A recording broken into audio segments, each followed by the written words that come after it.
이 책은 진짜 약간 좀 솔직히 그때 말로 좀 빡이 칩니다. 이 작가님들이 약 빨고 아닌가 싶은 만큼.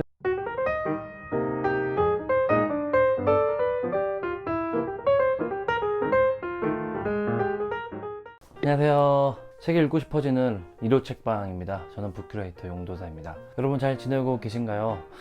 저는 뭐 보시다시피 건강하게 항상 살찌면서 오늘은 요새 제가 진짜 시간 가는 줄 모르게 아주 재밌게 읽고 있는 책들을 소개해 드리도록 하겠습니다. 따끈따끈한 신간이기도 하고 6월의 추천도서가 되기도 하고요. 이 4권인데요. 잘 보시나요? 이 중에는 이제 출판사에서 보내주신 책들도 있고 제가 구매해서 읽은 책도 있거든요.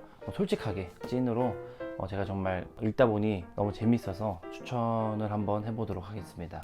인문, 역사, 문학, 종교 순으로 한번 소개해 볼게요. 먼저는 이 책입니다. 불량 판결문. 이유 없고 무례하고 비상식적인 판결을 향한 일침. 이 부제로 되어 있고, 저자는 최정규 님이신데요. 이제 공익 변호사로 많이 알려져 있고, 우리에게는 그 염전 노예 사건을 맡은 이제 변호사로 많이 알려져 있고요. 우리에게 이제 알게 모르게 굉장히 다양한 사건들, 인권의 문제에 관련된 사건들을 많이 다루신 분입니다. 이 책은 진짜 약간 뜨거운 마음으로, 그리고 좀 솔직히 그때 말로 좀 빡이 칩니다.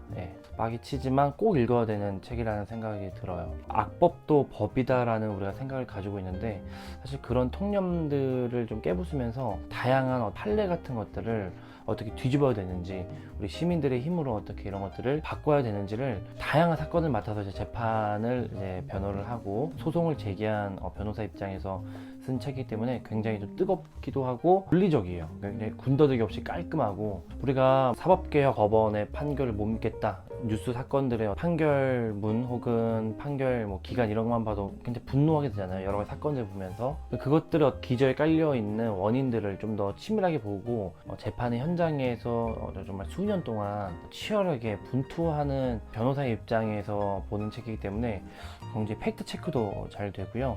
왜 이렇게 국민들이 법원을 신뢰하지 못하게 됐나는 부분도 알 수 있게 되고, 이 제목이 사실 불량 판결문이잖아요. 3천만 원 이하의 사건을 소액 사건이라고 하는데, 그 소액 사건은 판결문은 있지만 판결 이유는 없거든요. 근데 사실 굉장히 좀 당황스럽죠. 그러니까 어떤 기업이나 어떤 비즈니스 회사에서도 이런 식으로 일방적으로 혹은 무례하게 서비스하지 않는다는 차원에서 이 법원의 존재 이유는 사실 시민들, 이 개인들이 이 어떤 법 안에서, 원칙 안에서 자유롭게 건강하게 안전하게 사는 어떤 그 서비스일 수도 있는데, 그런 지점에서 시민들이 함께 좀 나서서 제대로 좀 참여하고 지금보다 더 좀 주시해야 사법의 이런 어떤 통념들, 어떤 카르텔들, 법원의 인식들이 바뀌지 않을까, 이런 얘기를 계속해서 하고 있습니다. 실제 어떤 그런 판례라든지 실제 사건을 통해서 쭉 이야기를 하는데, 열도 받고 근거 있게 논리적으로 어떻게 이런 불량 판결문들이 계속해서 이어지고 있는지를 조목조목 좀 짚어내고 비판하고 있어요. 이미들 많이 읽고 계신 책인 것 같은데 꼭 한번 좀 읽어보셨으면 좋겠고, 이런 문장도 있는데 이 문장을 한번 읽어봐 드릴게요. 법정에서 인간에 대한 기본적 예의가 없는 판사를 만날 때면 몰래 교재를 꺼내 밑줄을 그어가며 공부하던 사법 연수생들의 얼굴이 오버랩된다. 법조 윤리는 집어 던진 채 수단, 방법 가리지 않고 그저 좋은 성적만 챙기려 했던 그들이 현재 대한민국 법조인으로 국민들의 삶을 망치는 불량 판결문을 내놓고 있다. 또 그들이 앞장서 운영하는 법원이 현재 국민들에게 제공하는 서비스가 그 어떤 관공서에서도 경험해보지 못한 불친절한 서비스면 너무나 당연한 이치일 것이다. 그러니까 우리가 모호하게 생각했고 그냥 감정적으로 생각했던 것들을 이 책을 통해서 굉장히 좀 근거 있게 볼 수 있고요. 저는 이 책을 읽으면서 이 저자가 자신의 판결문을 새롭게 바꾸고 좀 고치려고 하고, 이런 어떤 사법부의 복붙과 같은 어떤 판례들, 굉장히 엉성하고 불공정하고 부조리한 법정들을 고발하는 것들을 서툰 저항이라고 표현을 하거든요. 근데 굉장히 좀 겸손한 표현이라고 생각을 하고 우리에게 초대를 하고 있어요. 시민들도 서툴더라도 필요하다고 생각하는 일에는 저항하고 주목을 하고 좀 이렇게 비판을 하면서 함께 좀 참여하기를 초대한다고 저는 느꼈습니다. 가슴이 좀 이렇게 뜨거워지는, 그러면서도 깊이 생각을 하게 되는 그런 책인 것 같아요. 그리고 이 책도 너무 재밌게 읽었어요. 썬킴의 거침없는 세계사. 전쟁으로 읽는 역사 이야기이고요. 지금 네이버 오디오 클립 전체 3위를 하고 있는 이 썬킴의 거침없는 세계사와 똑같은 책 제목으로 출간됐습니다. 세계대전부터 태평양 전쟁, 중국 근대사까지 전쟁으로 읽는 역사 이야기고요.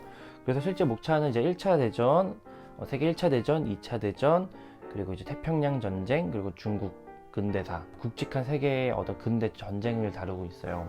이게 재밌는 게 우리나라와도 다 주변에 얽혀있는 전쟁 이야기고, 이게 작가가 강조하는 것처럼 다양한 사건들이 다 우연이 없고 연결되는 방식으로 전쟁 이야기를 듣고 있어서 이런 전쟁사라면은 진짜 너무 재밌다. 그리고 실제 책에도 그 육성을 약간 담은 느낌이 있어요. 그래서 이 썬킴이라는 분의 굉장히 탁월한 스토리텔링, 그리고 영화라든지 여러 가지 작품들을 담아서 이야기를 쭉쭉쭉 하거든요. 전문 역사서는 아니지만 쉽게 굉장히 다양한 또 자료와 이 컬러풀한 사진 같은 것들 통해서 입체적으로 이 전쟁사를 쭉 훑을 수 있는 것 같아요. 동아시아에 위치한 한국에 사는 사람으로서 1차 대전, 2차 대전, 태평양 전쟁, 중국 근대사 이런 것들이 우리나라의 이런 근대화하고도 굉장히 연결이 되어 있구나, 이런 것들이 이 책을 통해서 많이 이제 읽을 수 있고요. 무엇보다 한 번 읽으면 너무 잘 읽히더라고요. 진짜 시간 순삭입니다. 그건 정말 제가 보장하고 정말 재밌어요. 어떻게 이렇게 입담이 좋고 이렇게 다양한 자료들을 가지고 스토리로 이렇게 쫙 풀어내는지, 이 인류가 겪었던 가장 굵직한 전쟁 이야기를 통해서 어떤 인류사라든지 어떤 이 다양한 이 현대 역사들을 새롭게 하지만 굉장히 재미있게, 지금 정말 시간 가는 줄 모르게 보게 되는 것 같아요. 그래서 이미 많이들 이제 읽고 계신 책이긴 할 텐데요. 그러니까 입문자들 위한, 이 근대 전쟁사를 입문하기 위한 다양한 분들이 이 책을 통해서 한번 입문하면 굉장히 좋을 것 같아요. 그래서 한번 쭉 이렇게 진짜 스토리로 한번 쫙 풀면서 뭔가 영화에 대한 여러 가지 교양 지식도 얻고, 그리고 나서 본인이 뭐 관심 있는 분야를 좀 더 집중적으로 전문서를 보면 되지 않을까, 그런 생각을 개인적으로 하고요. 진짜 이 썬킴이란 분 여러 가지 방송 같은 것도 제가 많이 좀 챙겨봤는데, 입담이 어떻게 그렇게 좋은지 굉장히 좀 궁금하고, 이분이 보니까 자기는 이제 역사 전문가 아니다 이렇게 표현을 하는데, 그래도 이런 역사 또 스토리텔러는 또 필요하지 않나, 이런 생각도 좀 들고, 이 책 너무 재밌게 읽었어요. 그리고 문학책 한 권 또 읽고 있습니다. 2021 제12회 젊은 작가상 수상 작품집. 일단 여러분, 이 책은 가격이 정말 혜자예요. 특별 보급가 5,500원인데요. 이 책의 적정가는 13,000원입니다. 젊은 작가들을 널리 알리자는 상의 취지에 따라 출간 후 1년 동안은 보급가로 판매합니다. 너무 그 취지도 좋고요. 매년 이 문학동네에서 출간되는 이 젊은 작가상 수상 작품집을 통해서는 약간 이 문학의 현대성 혹은 이 예술의 현재적인 의미를 많이 볼 수 있는 것 같아요. 그래서 우리 문학과 예술의 어떤 고민과 이 층위가 어디까지 왔는지를 좀 직접 이렇게 경험해보는 텍스트인 것 같고요. 저는 이 대상 작품이 그녀는 조명등 아래서 많은 시간을 보냈다를 읽으면서는 진짜 사실 우리 모두의 문제라고 할 수 있는 어떤 문단 내 성폭력 문제라든지 예술계 미투 운동이나 다양한 이런 운동들 겪어나가는 중년의 주인공의 이야기를 통해서 좀 다층적이긴 하지만 좀 새로운 희망도 볼 수 있고, 그리고 남성으로서 이제 여성의 입장에서 어떻게 그려지는지도 좀 볼 수 있는 부분이 있어서 기본적으로 굉장히 좀 성찰적이면서도 굉장히 많이 배우는 그런 어떤 작품집인 것 같습니다. 저도 대상 읽으면서도 굉장히 또 먹먹함을 느끼기도 하고, 문학의 그 매력 있잖아요. 한 문장 읽고 나서 이 문학의 맥락과는 상관이 없을 수 있지만 그 한 문장에 매료돼서 잠깐 책을 내려놓고 제 삶을 돌아보게 되고, 약간 그런 경험들이 문학이 주는 약간 치유와 위로이지 않나, 그런 생각도 좀 들고요. 그래서 약간 이 현실에 좀 지쳐 있거나 이 현실로부터 새로운 상상 혹은 어떤 위로를 받고 싶으신 분들은 이 새로운 이 작가들의 단편을 통해서 좀 살펴보시면 어떨까 싶은 생각이 듭니다. 마지막으로는 종교책 가지고 왔는데요. 종교책, 이런 책 아마 처음 보실 겁니다. 요한계시록 뒷조사. 여러분, 만화책입니다. 만화책. 아는 사람은 다 아는 기독교 세계관을 기반으로 한 에쿨툰이라는 사이트에서 연재된 작품이 최근에 책으로 출간이 됐습니다.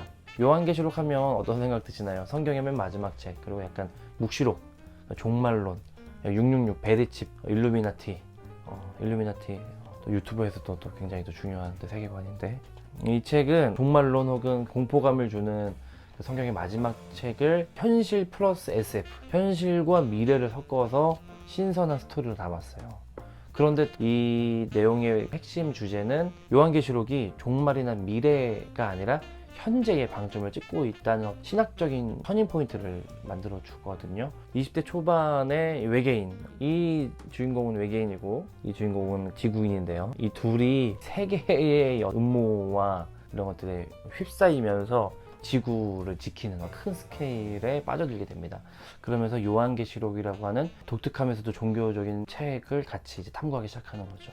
무엇보다 이 작가님들이 약 빨고 쓴 게 아닌가 싶을 만큼 중간중간 그 드립과 유머 이런 것들이 굉장히 재밌어요. 두 분의 작가분이 같이 글 쓰고 그림을 그렸는데 이분도 진짜 굉장히 하드캐리했다 그 생각이 많이 들고요. 진짜 우리의 세계와 일상을 재창조할 것을 촉구하는 책으로서 요한계시록을 새롭게 보시는 분들, 만화책이나 뭐 웹툰이라고 좀 무시하시면 절대 안 됩니다. 이 책을 한번 읽고 나면 요한계시록을 전처럼은 절대 읽을 수 없어요. 그래서 꼭 강추드리고, 조만간 이로책방에서 이 책의 글 작가님을 모시고 인터뷰를 한번 다룰 예정이거든요. 기대해 주셨으면 좋겠습니다.